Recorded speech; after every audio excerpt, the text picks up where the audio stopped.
2nd, 2018 be dispensed with and approved and corrected by the wonderful, wonderful Chief Clerk. All right, members, you have heard the motion. All of those in favor signify by saying aye. Those opposed signify by saying no. That motion passes. Announcements and introductions.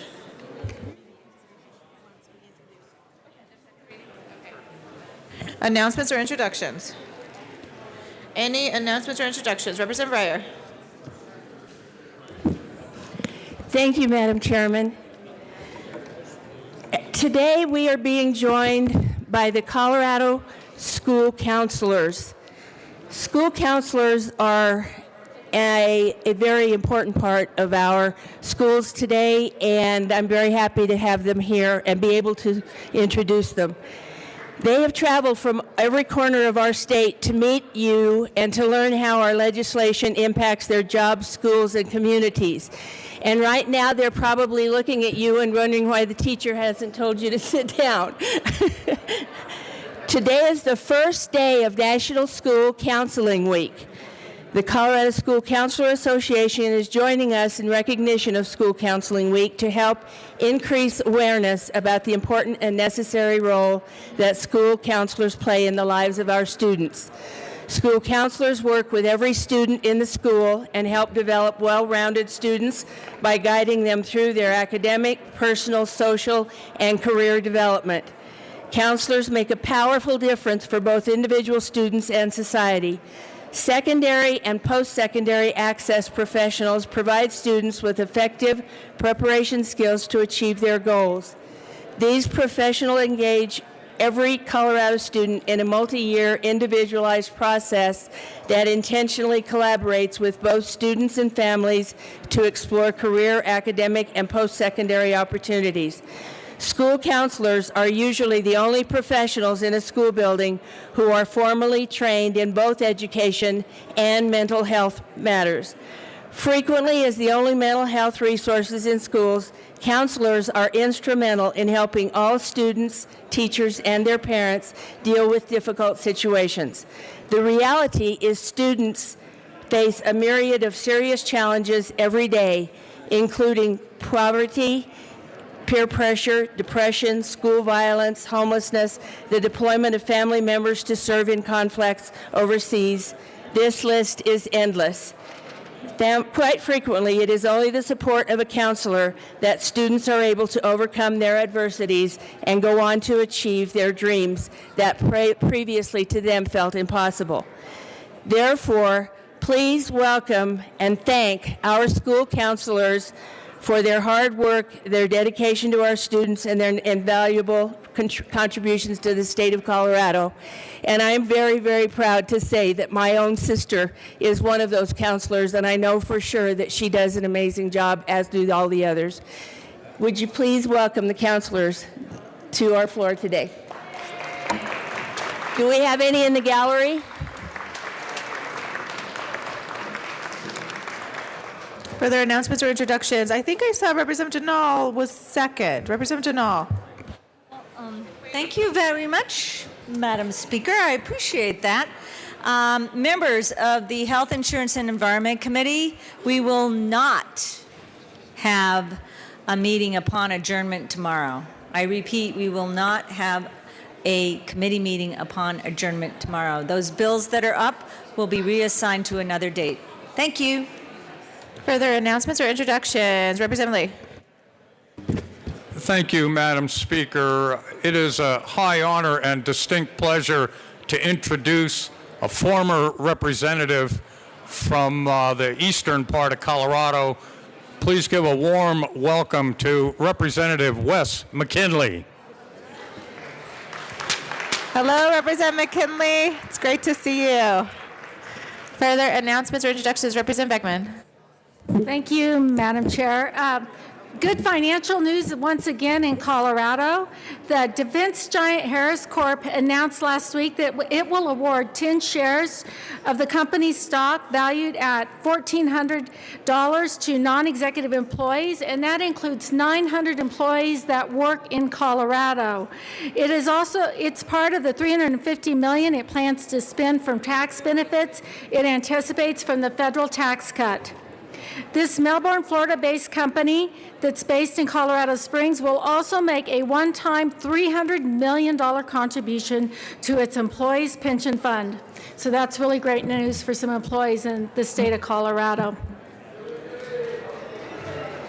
All right, further announcements or introductions? Representative Hamner. And Representative Rankin. Thank you, Madam Speaker. Good morning, colleagues. Representative Rankin and I are here in the well, reminding you that last week we told you the supplementals were coming, and guess what? They're here. So on your desk, you'll find an overview package of the supplemental requests that are being made by each department, and there are 3 supplemental bills at the end of the packet. And members, these are all adjustments that are being requested to keep this year's budget in balance and to make changes based on our projections. Representative Rankin. Madam Speaker, so in our newfound attitude, our newfound approach to the Joint Budget Committee, which includes transparency and feedback, we expect you to actually read this document before tomorrow. Representative Hamner. Thank you, Madam Speaker. He sounded so angry when he said that. Would you please read your materials? And if you have questions, please let one of your Joint Budget Committee members know. Otherwise, we will do our best to address them tomorrow morning in our caucus meetings. We will be in LSB B and A tomorrow morning. Thank you. All right, further announcements or introductions? Any further announcements or introductions? Representative Wilson. Thank you, Madam Speaker. Colleagues, on your desk, you've got the Capital Commission meeting tomorrow morning downstairs. Lots of good food, lots of good fellowship, and the way things are going, we need lots of good prayers. So show up and we'll take care of that. Thanks. Further announcements or introductions? Any further announcements or introductions?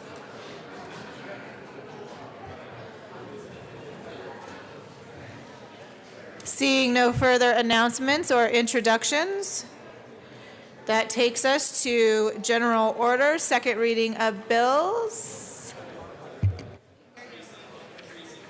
All right, and it sounds like Representative Kraft-Tharp is going to be in the chair. Representative Kraft-Tharp.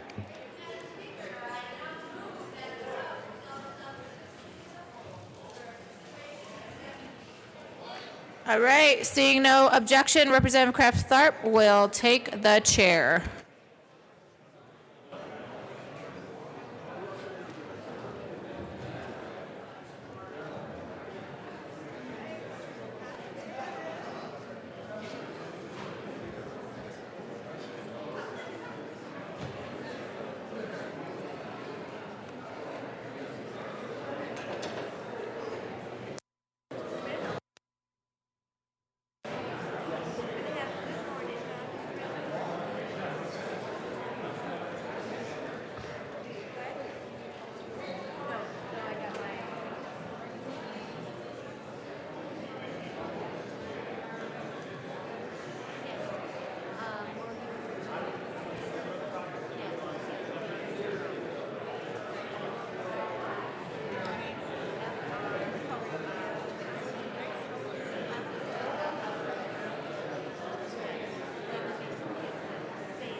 No.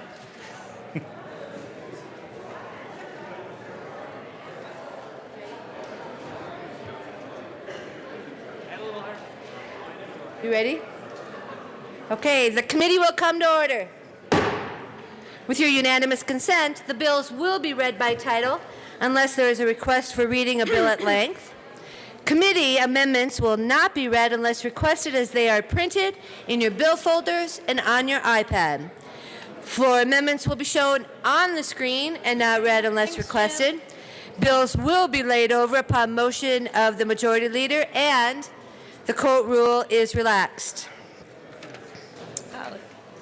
Mr. Randall, please read the title of House Bill 1005. House Bill 1005, by Representatives Pedersen and Becker JL, Senator Piola, constraining notes, post-secondary course enrollment options available to high school students. I understand. Representative Pedersen. Thank you, Madam Chair. I move House Bill 1005 and the House Education Committee report. To the committee report. Thank you, Madam Chair. We wanted to clarify exactly what language the school districts are going to send out to inform students about the opportunities that they have for concurrent enrollment and the expenses, and I ask for your support. Thank you. Any further discussion on the committee report? Representative Becker? No? Seeing none? All in favor of the committee report, please say aye. Aye. Those no? Committee report passes.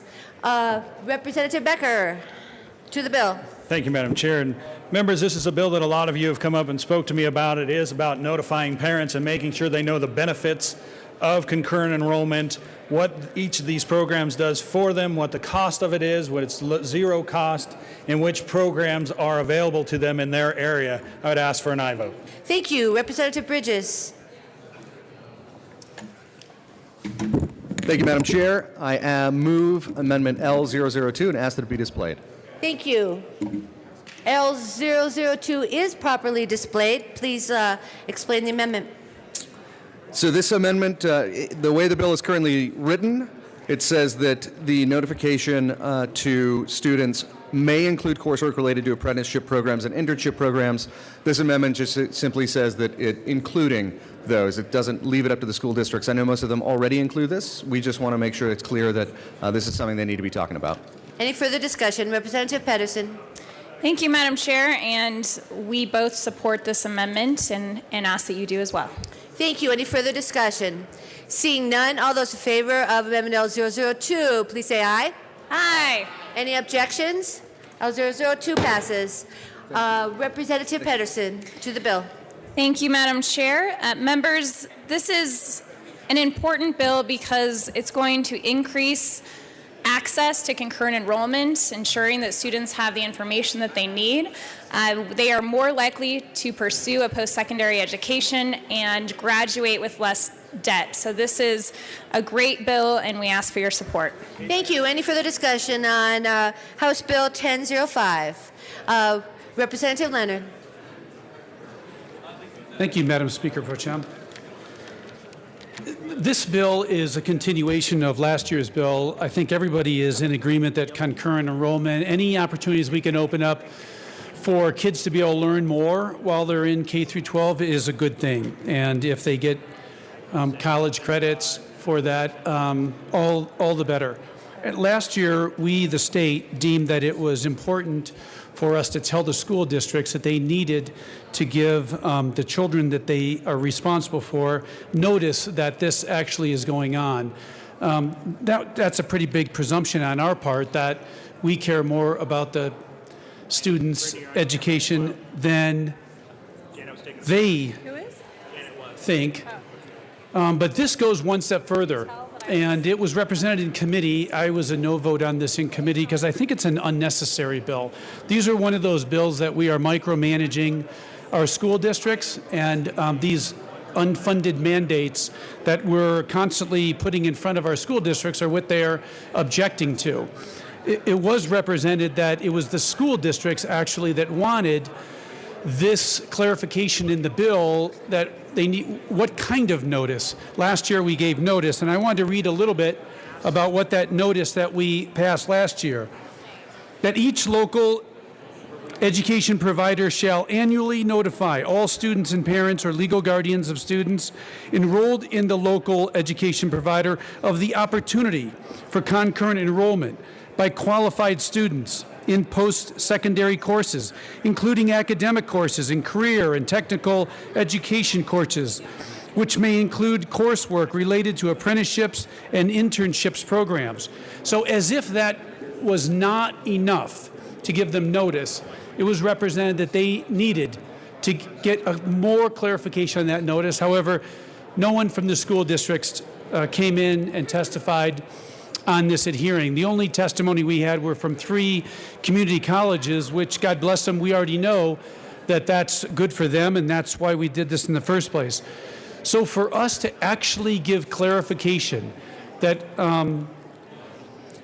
the notice, this is what's new in this bill, the notice must include information regarding financial, academic, and career benefits and the timelines that would affect it, as if those districts couldn't already do that with notice.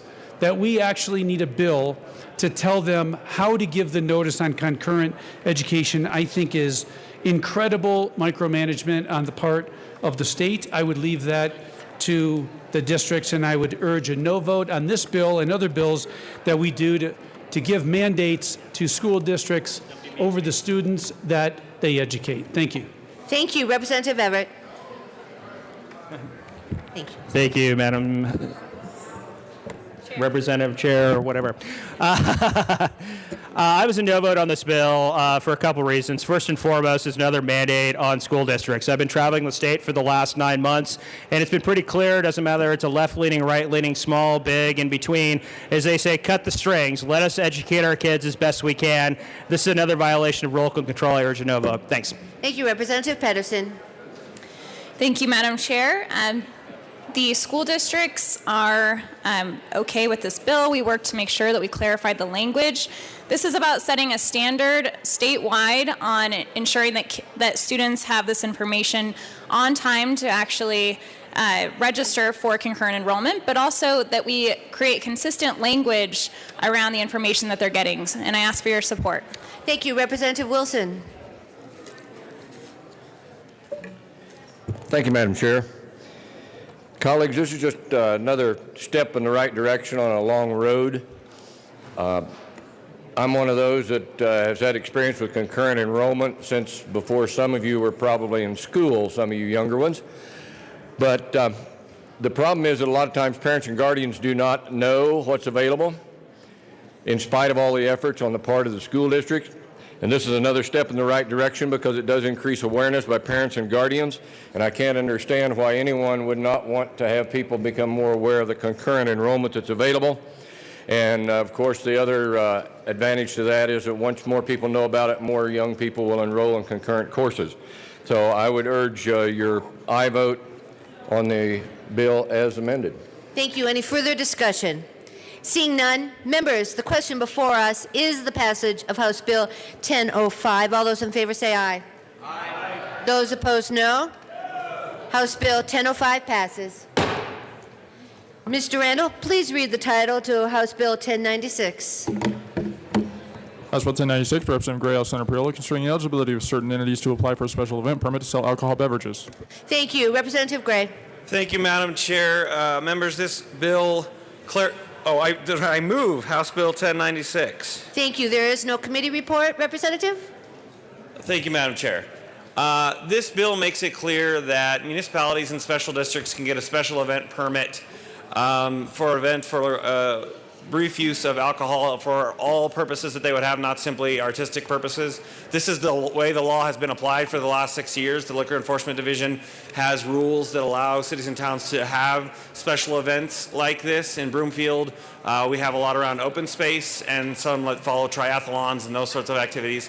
The Attorney General's office took a look at the current statute and said the current rule went a little too far and there wasn't statutory authority for it, but we're giving us time to clean it up. So this is a cleanup bill that allows the current practices for these types of events that are currently ongoing to continue throughout the state. I'd ask for an aye vote. Thank you. Any further discussion? Seeing none, members, the question before us is the passage of House Bill 1096. All those in favor say aye. Aye. Those opposed, no. House Bill 1096 passes. Mr. Randall, please read the title for House Bill 1032. House Bill 1032, Representatives Kennedy and Thurlow, House Senators Fields and Tate, concerning access to medical records from the Department of Public Health and Environment's EMS Agency Patient Care Database by Health Information Organization Networks. Thank you. Representative Kennedy. Thank you, Madam Chair. I move House Bill 1032. And go to the bill. Thank you, Madam Chair. Members, this is a pretty straightforward bill that has to do with improving our healthcare quality by giving better access to the data that's collected during ambulance trips for the improvement of quality in other parts of the healthcare system. I ask for an aye vote. Thank you. Is there any further discussion? Representative Thurlow. Thank you, Madam Chair, and thank you, members. I would also ask for an aye vote on 1032. I refer to this bill as merely a business process bill. There's a health information exchange system which is now in place, and the effort is to improve both the quality and the cost of all of our health care. There's one piece missing with the information that comes into the exchange. It's the emergency medical system information that's already being collected. Every time you ride in an ambulance, there's a trip sheet posted, and that information is going to CDPHE, but that's not where it needs to be to actually interact with the health information exchange process. So that's all this bill does, is gets information that's already being collected into the right place so it can be used to take care of your health. Ask for an aye vote. Thank you. Representative Beckman. Thank you, Madam Chair.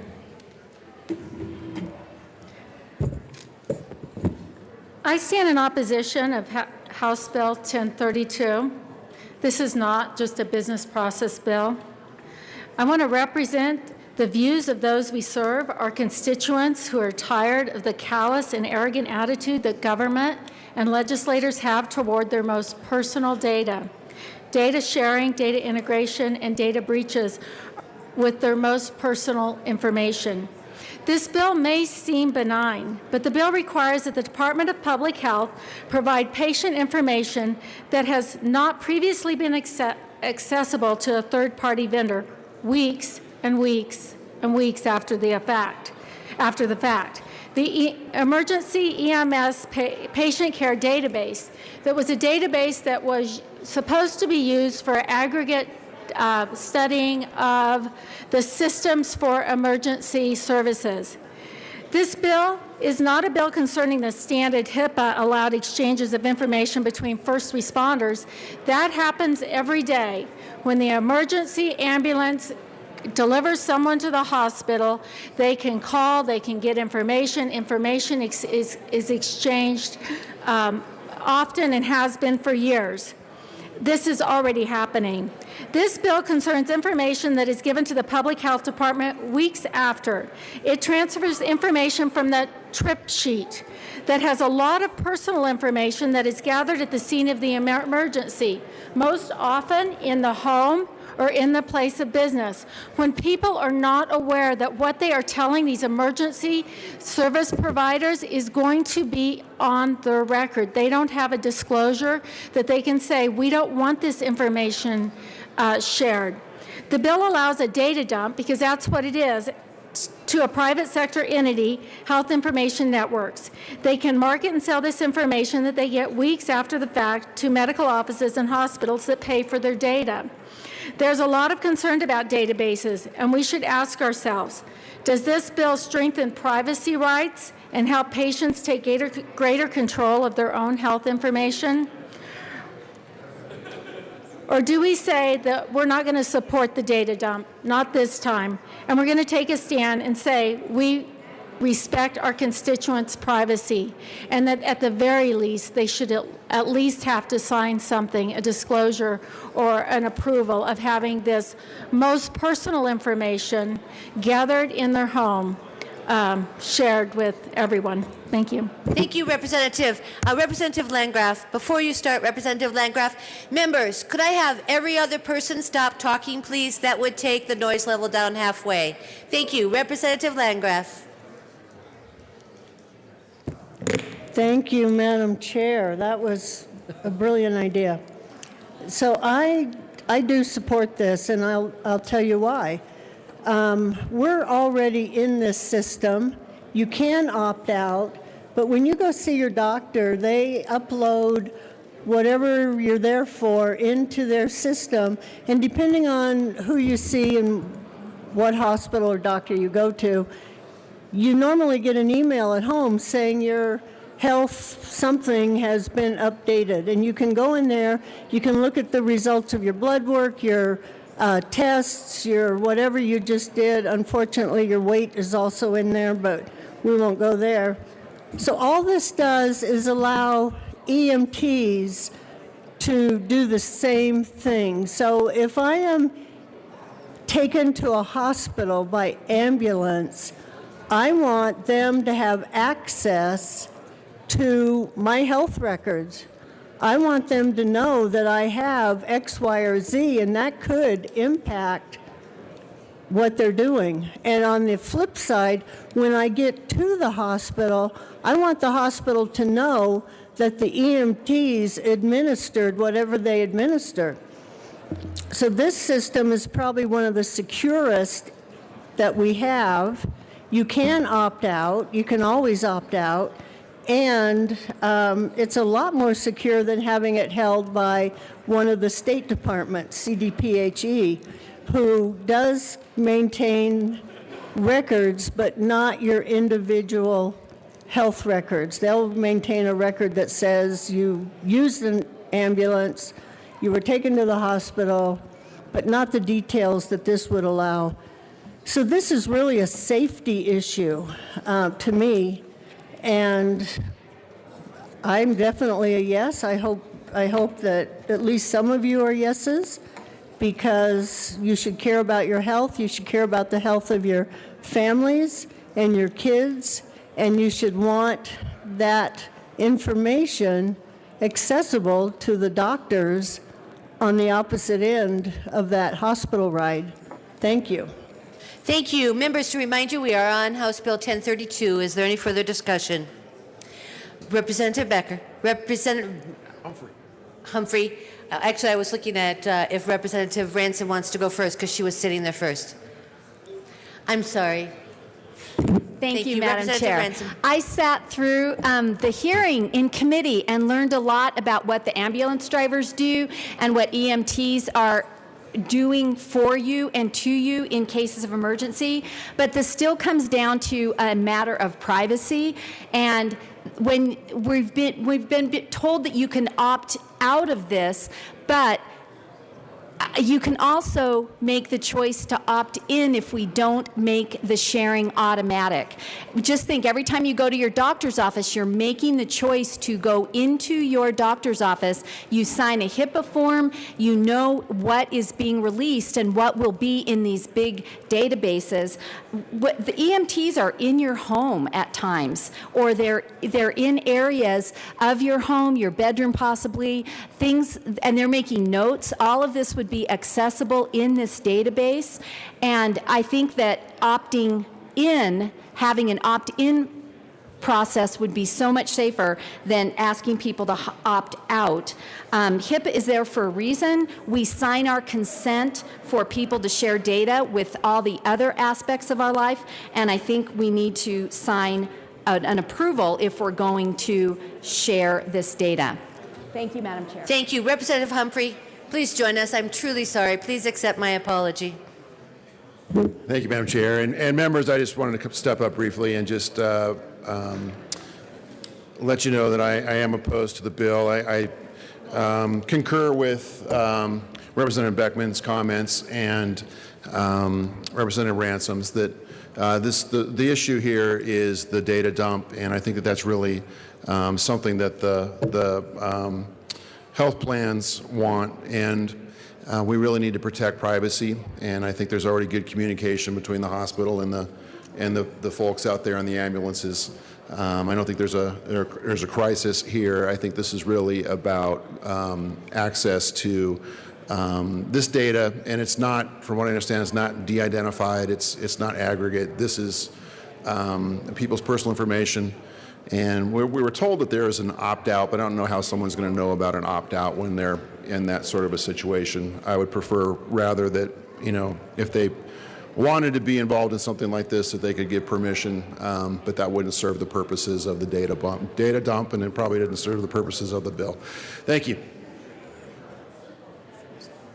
Representative Kennedy. Thank you, Madam Chair. I just thought I would clarify a couple of quick things here. There is an opt-out process. Every single patient is given a form that they sign that is part of their HIPAA disclosure. Different hospitals do it in different ways or different facilities, but you can opt out. It is part of the existing system. It will continue to be part of the system after this bill.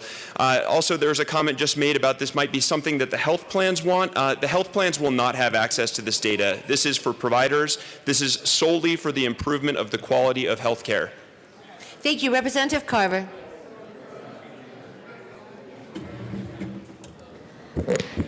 I rise in opposition to HB 181032. Members, we have a serious issue on data privacy and how we manage databases and how we do information sharing among agencies and to third-party vendors. And this bill is just one example of that problem. We need a principle of informed opt-in. It is not a true opt-out option when you are in a crisis situation, in an emergency situation. You are focused on that for yourself or your family member, and the folks that show up are saying, oh, we've got this paperwork we need to have you do. You're not thinking about walking through the legalese of an opt-out statement at that point. If we are truly concerned about data privacy, if we are truly concerned about a modicum of protection of our personal information, we would build into our data management systems and data collection an opt-in, that is, default for privacy, default for autonomy and control over our personal information. I am perfectly capable of, once I am taken by ambulance into the hospital, of giving permission to whichever doctor or health insurance plan needs to see that information. And I can make that decision. So I strongly oppose 1032. We really need a revolution in how we do data collection and management. Let's start with a no vote on 1032. Thank you. So members, just to remind you, we are on House Bill 1032. Representative Thurlow. Thank you, Madam Chair, and thank you, members, for those great comments. What I would suggest is the opt-in and opt-out is a bigger discussion. Right now, you can opt out if you want to. And yes, I agree, it's a whole different issue if we turned it around and made it opt-in. But if we're going to do that, we need to make it global for the whole network. It doesn't do any good to have a separate opt-out piece just for the ambulance ride. I think we should correct the process, and then if we want to have another global discussion about whether you opt in or opt out of the system, I think that's totally appropriate. Thank you. Representative Carver. Thank you, Madam Chair. Well, we have gotten to this place that we are in Colorado and the nation because we have gotten there incrementally, right? We set up a new database when we set up a new program. We do ad hoc decisions on how information gets shared to third-party vendors and contractors. And now we find ourselves in a position where our personal data across so many databases does not have privacy protections built in and embedded in those systems. So with all due respect, I don't see why we would continue to go down this road. And I think this is the best time, today, the day we're in, to take a stance for data privacy and to say this is not the way we want to collect data, manage data, and share data. I urge a no vote. Thank you. Is there any further discussion? Representative Kennedy. Thank you, Madam Chair. I just want to remind everyone that HIPAA is a pretty robust federal law right now that our providers and our healthcare facilities deeply respect. They are deeply concerned about protecting patient privacy, and any information that is in the system will be used exclusively to improve the quality of care in our healthcare system. I ask for an aye vote. Thank you. Any further discussion? Seeing none, members, the question before us is the passage of House Bill 1032. All those in favor say aye. Those opposed, no. House Bill 1032 passes. Mr. Randall, please read the title of House Bill 1066. House Bill 1066, Representatives Willett and Foote, Senator Cook, concerning clarifying that law enforcement and defense counsel exemption for sexual exploitation of a child crime does not change the discovery procedures for sexually exploitative material. Thank you. Representative Foote. Thank you, Madam Chair. I move House Bill 1066, and there is no committee report. That is correct. To the bill. Thank you, sir. Representative Foote. Thank you, Madam Chair. House Bill 1066 is a cleanup from last year. It really is a cleanup. It deals with some materials in the course of criminal investigations and how they are or are not discovered with defense counsel and defense investigators. There was a bill last year that just made it so that those particular types of materials would not be any kind of an offense if the defense possessed those materials. And there was some issues over the interim about whether or not the defense and those investigators can take those materials outside of a secured computer and without internet and some other protective measures. And we decided just to be absolutely clear this year to run a bill that would clean up and say, look, the discovery procedures for those types of materials are still in place. There's nothing new about that. We still want to protect and make sure those images don't get out into the public. And so everything about the procedures before about the discovery is the same, and it just had to be crystal clear based on some of the feedback we received in the interim. So we asked for an aye vote. Thank you, Representative Foote. Representative Willett. Thank you, Madam Chair. I'm just really here as an emotional support legislator for Representative Foote. But seriously, this was a bill where the criminal defense bar and the prosecutors all agree. So this is an easy yes vote, cleanup bill. Thank you. You're doing a good job, Representative Willett. Member, is there any further discussion? Seeing none, the question before us is the passage of House Bill 1066. All those in favor say aye. Any more ayes? Thank you. All those opposed say no. House Bill 1066 passes. Mr. Randall, please read the title of House Bill 1095. House Bill 1095, Representatives Carver and Arnold, Senators Gardner and Todd, concerning educator licenses issued to military spouses. Representative Carver. Thank you, Madam Chair. I move the committee report to House Bill 18-1095. Thank you. I'll also need you to move the bill. Thank you, Madam Chair. Move the bill as well as the committee report to 18-1095. Okay, so the bill that you're moving is House Bill 1095, and then you're moving the Education Committee report, and let's go to the committee report. Oh, go ahead. Representative Arndt. Thank you, Madam Chair. The committee report, what we did was add a little bit of parentheses around this bill to allow it 3 years of non-contiguous service, but within the last 7. And we urge an aye vote. Thank you. Any further discussion on the Education Committee report? Seeing none, the question before us is the passage of the Education Committee report. All those in favor say aye. Aye. Those opposed, no. Seeing none, Education Committee report passes. To the bill, Representative Carver. Thank you, Madam Chair. The genesis of House Bill 18-1095 arose from a discussion I had with military spouses last fall, who talked about the difficulty they faced when they came to Colorado with their active duty spouse, and they had an out-of-state teacher's license. In many instances, they move every 2 years, particularly in the Army. And Colorado's rule of for out-of-state licenses, you can only waive in, that is, not have to take the exam, if you had 3 continuous years with your out-of-state license in a prior location.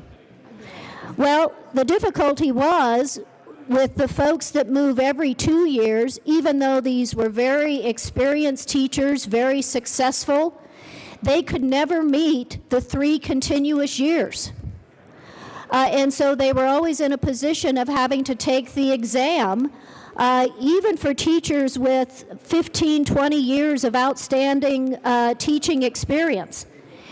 And so this bill removes the requirement for continuous 3 years, still retains the requirement for 3 years, but gives that flexibility of 3 years out of 7. We also heard from the military spouses how often they move, a much higher percentage than the normal population. This really is a particular burden on them, and so I would ask for your support. Thank you. Is there any further discussion on House Bill 1095? Representative Lawrence. You look so shocked. Thank you, Madam Chair. I just have a question. I understand that military families move around on a regular basis, but we have a lot of other people who, for job transitions, that they're moving in and out of the state, moving around. Why are we limiting this teacher license exception to only military? I think if we truly have a teacher shortage, we should broaden this and apply it to anyone under those similar circumstances. Representative Carver. Orange. Thank you, Madam Chair. Representative Lawrence, that is a great point, and certainly in the committee discussion, we discussed this broader point, that while there is particular impact on military spouses who, compared to the rest of the population, move 30% more than the general population, so there is a particular burden on them. But I absolutely agree with your point that we may very well want to look at whether or not this continuous 3 years is too restrictive as to all teachers who are coming to Colorado with an out-of-state license, and whether that restriction makes sense. But with the bill title here, we didn't want to make the perfect the enemy of the good. The testimony was pretty compelling about the particular burden on military spouses coming to Colorado. So I would ask for your support for this bill, and would certainly welcome a discussion on that broader topic. But you are absolutely right, that is an area that needs to be addressed. Representative Landgraf. Thank you, Madam Chair. I think this is a great bill.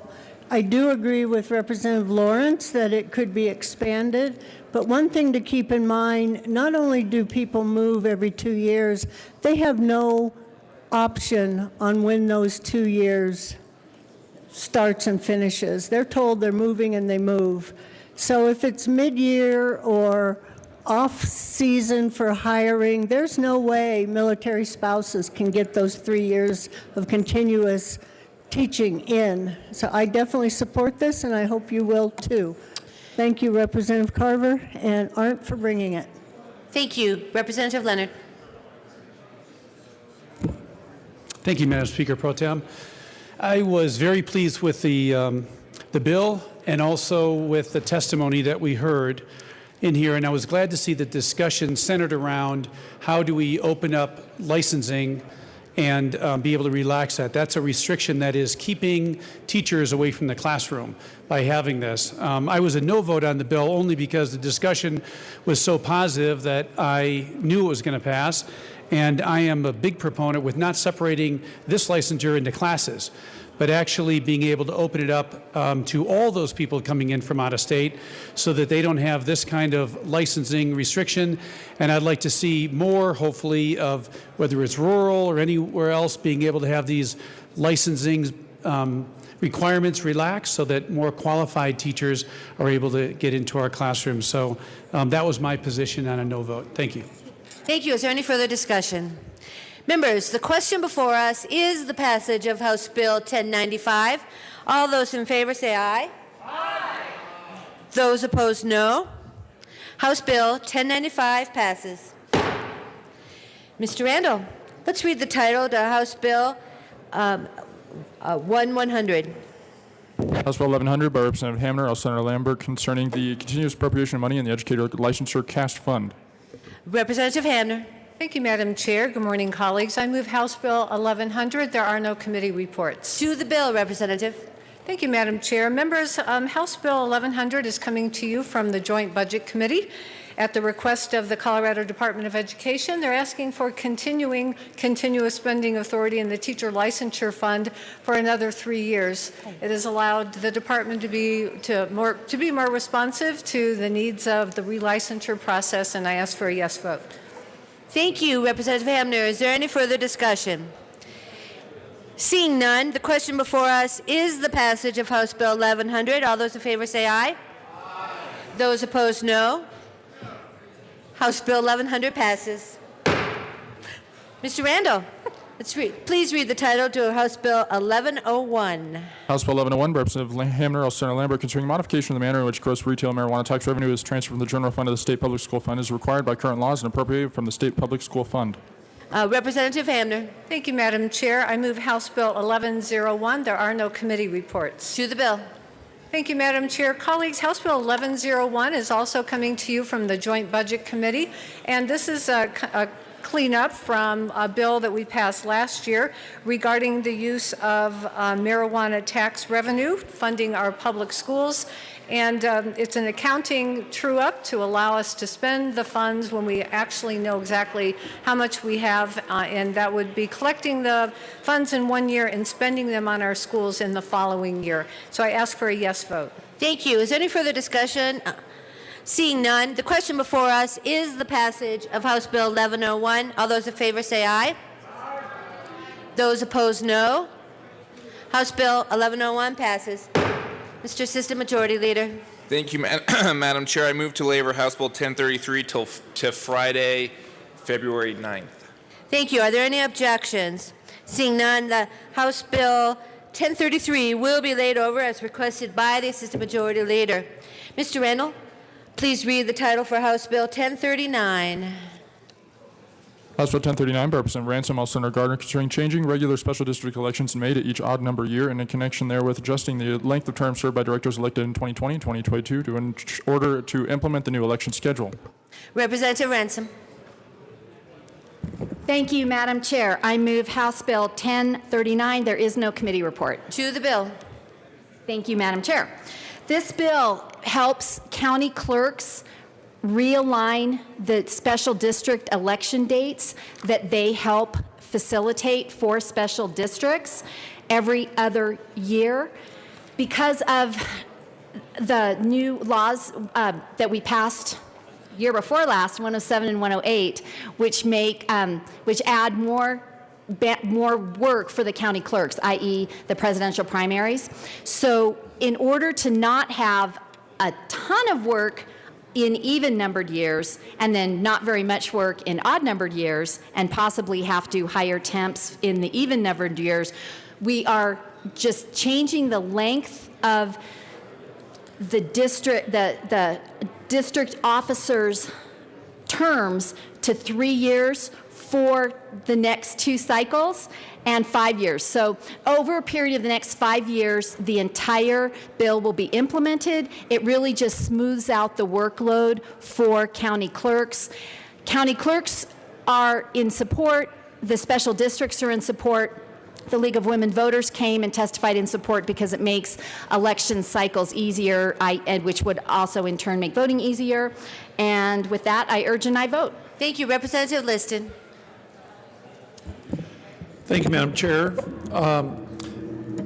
Representative Ransom, I'm just curious, this is interesting bill about special district elections and phasing this in. So will these directors who are on the boards, will their terms be kind of phased in periodically? So if you have a 4-year term and you were elected in 2016, will it become ultimately a 3-year term or a 5-year term?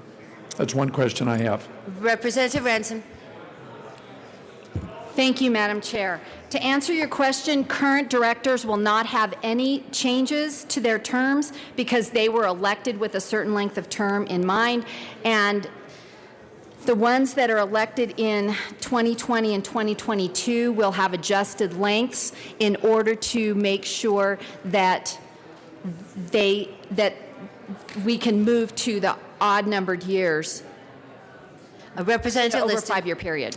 Thank you. Representative Ransom, I'm just curious, you know, in these elections, do property owners who own property in the district that are out of state, do they have the ability to vote for the board of directors? Representative Ransom.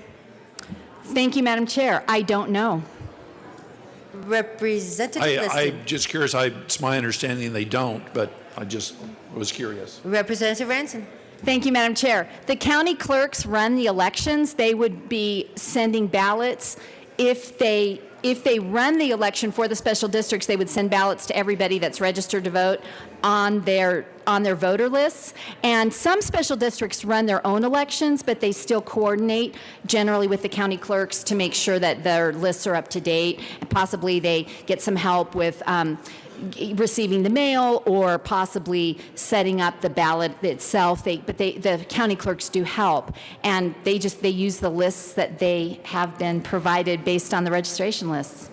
Representative Liston. Thank you. Well, I spoke to my county clerk, El Paso County clerk, and he told me, this is just maybe sort of his opinion, but they don't like the county clerks, or at least he does not like running special district elections, just FYI.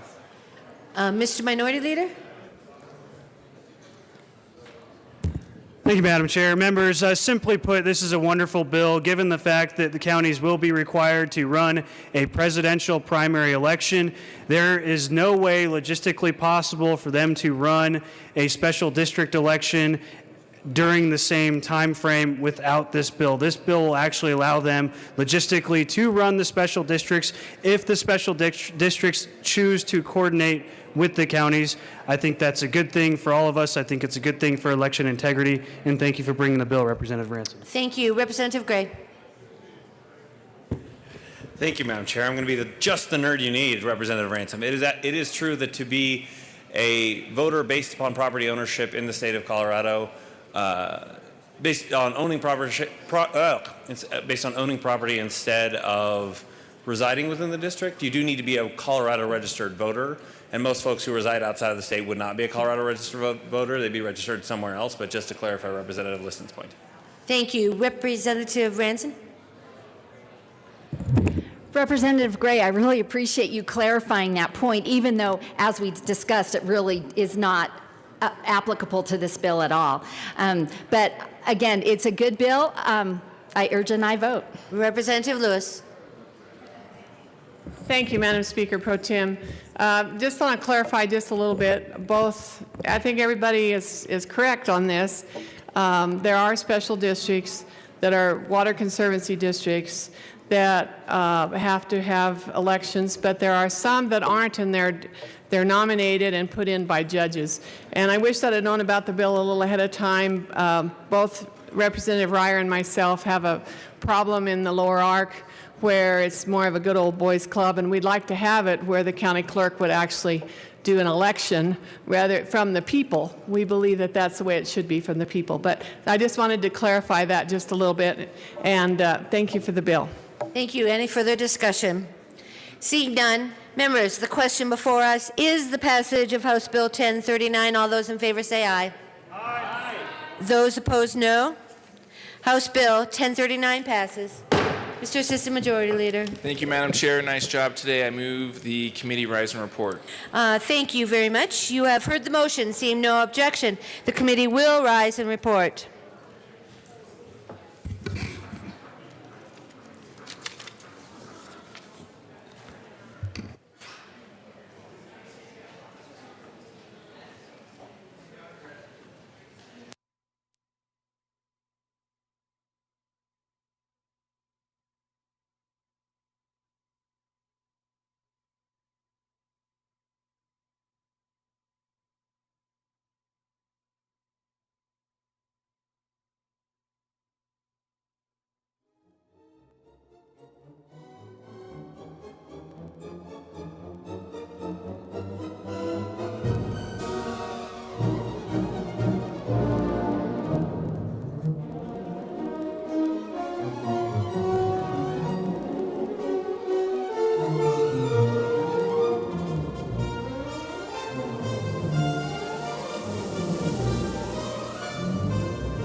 Randall please read the report of the Committee of the Whole?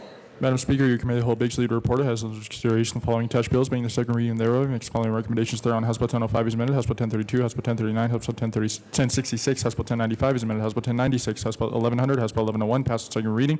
Order goes placed on the calendar for third reading and final passage. House Bill 1033 that over until February 9th, 2018, pertaining is placed on the calendar. Representative Crowther.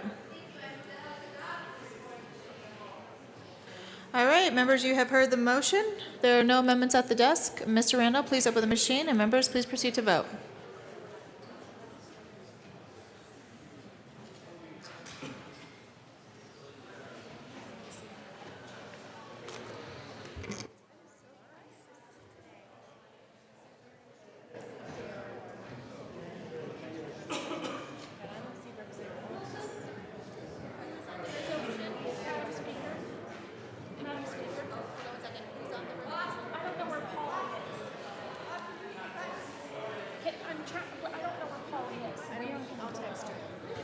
Representative Buck, Representative Buckner, Representative Covarrubias, Representative Danielson, Representative Harrod, Representative Lawrence, Representative Breyer, Representative Young. Please vote.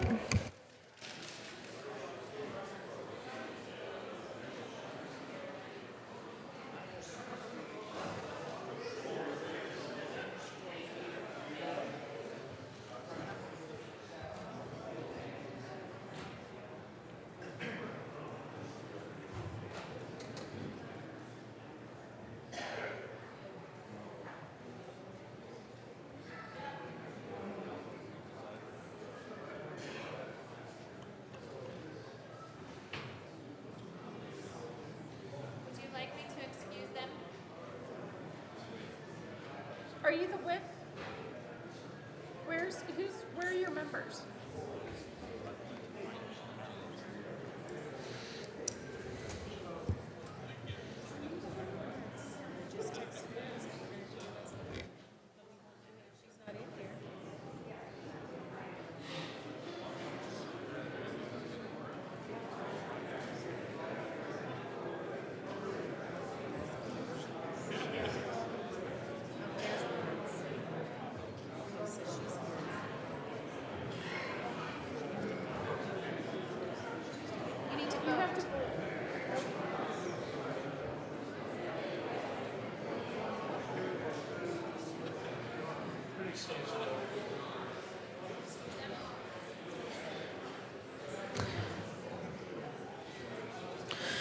Representative Lawrence and Representative Breyer. That will be $3. Representative Covarrubias will be excused.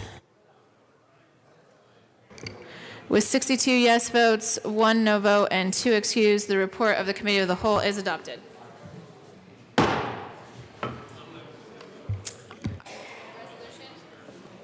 Are we doing a resolution?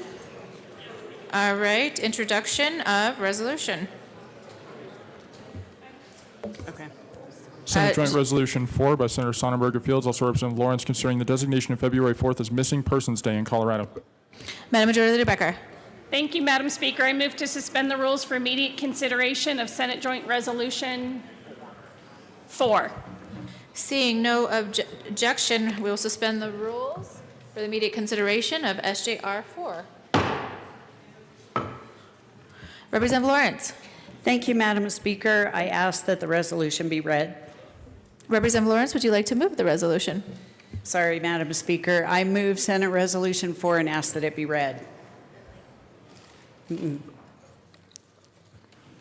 Whereas each year, hundreds of thousands of families are faced with what President Ronald Reagan called the stark terror of a unique tragedy, a missing family member.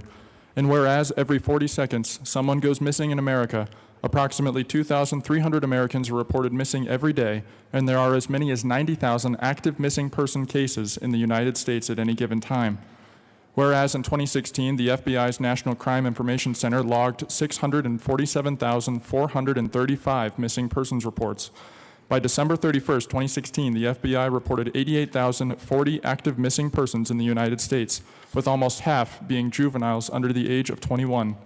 And whereas children and adults go missing from their families for a number of devastating reasons, They run away or wander and become lost. They disappear under circumstances indicating that their disappearance may not have been voluntary, or they go missing under suspicious circumstances, indicating that they may be in physical danger or the victims of foul play. And whereas in 2002, Colorado Governor Bill Owens signed House Bill 2-1083, establishing the AMBER, America's Missing Broadcast Emergency Response Alert Program in Colorado, named after 9-year-old Amber Hagerman, who was abducted and killed in Texas in 1996. The program ensures that local law enforcement agencies can use the emergency alert system in Colorado to broadcast information to alert citizens of missing children. And whereas since 1996, Amber Alerts have successfully recovered 800 children nationally. And whereas for all the important work done to recover missing children, the National Center for Missing and Exploited Children reported on its website in 2016 that 465,676 missing child reports were made to law enforcement in 2016.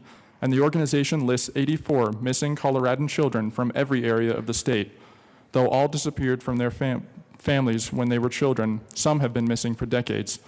And whereas while too many families grieve and hope for their missing children, others are in search of their missing family members of all ages.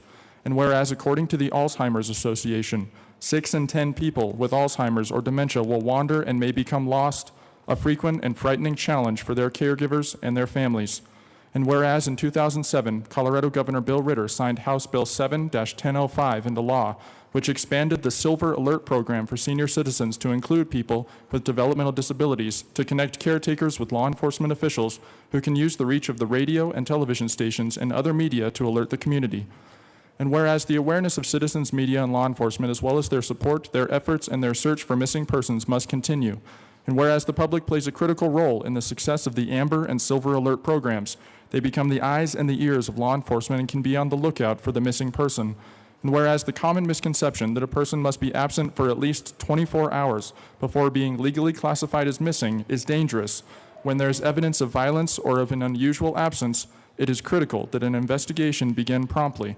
And whereas new advances in technology must be utilized and made available to locate the missing.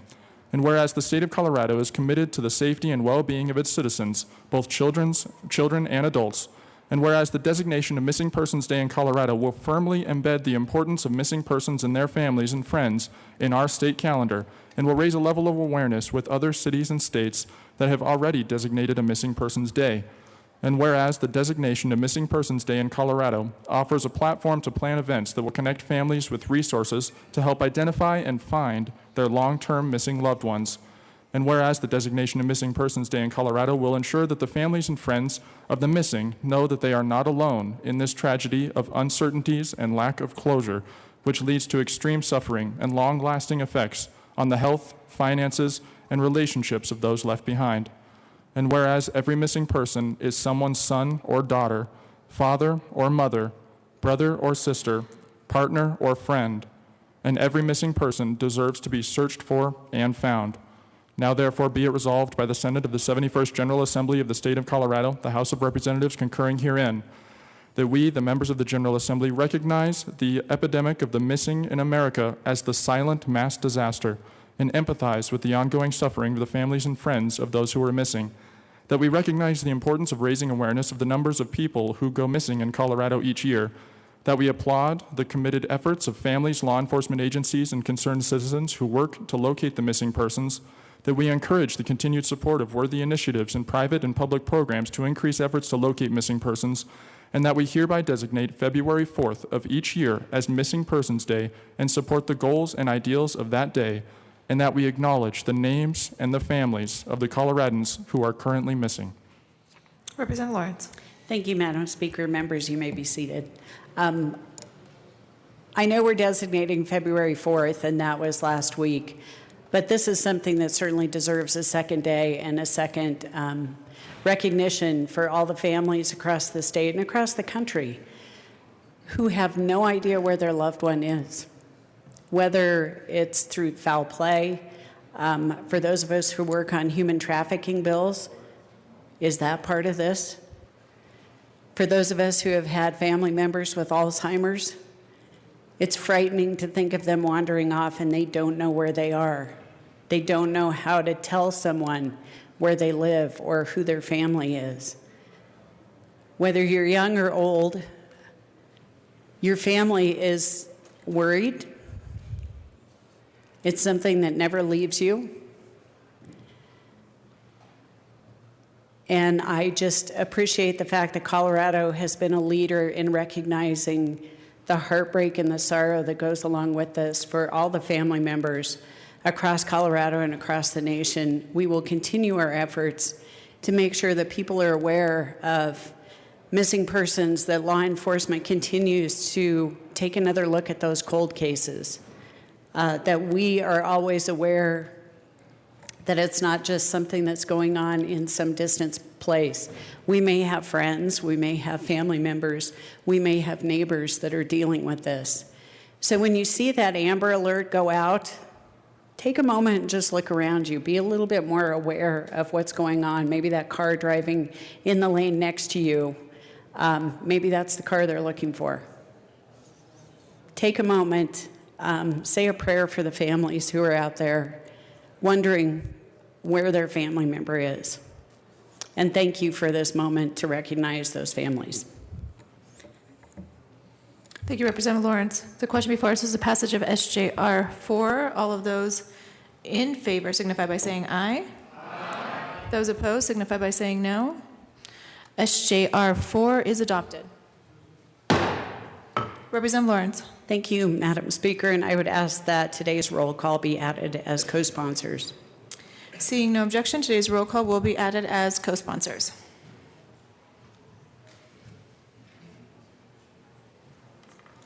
Further announcements or introductions? Representative Arndt.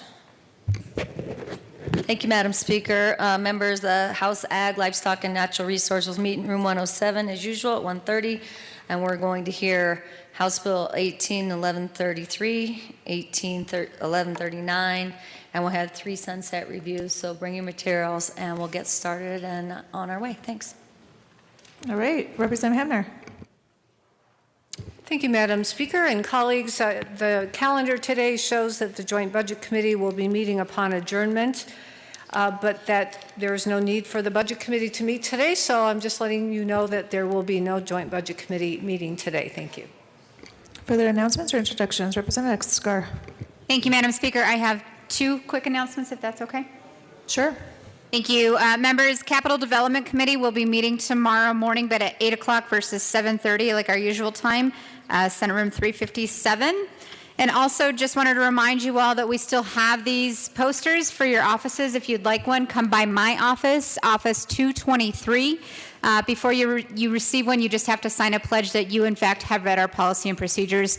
You can pick them up from my aide. I do ask that you actually come to pick them up and not send an aide, because you are signing that you were the one who read this because it's your office. If you have any questions, let me know. Thank you. Madam Majority Leader, are you about to close this out, or do you have an announcement? One announcement. Okay, Madam Majority Leader Becker. A reminder to everyone that tomorrow, upon adjournment, we are going to be caucusing on supplementals, and you'll either be going to LSBA or LSBB. So that's tomorrow, Tuesday, upon adjournment. All right, and I do have an announcement as well. Representative Covarrubias, thank you for joining us. That will be a $5 fee. Madam Majority Leader Becker. Thank you, Madam Speaker. I move that the House stand in recess till 1 o'clock today. All right, seeing no objection, the House will stand in recess till 1 o'clock today.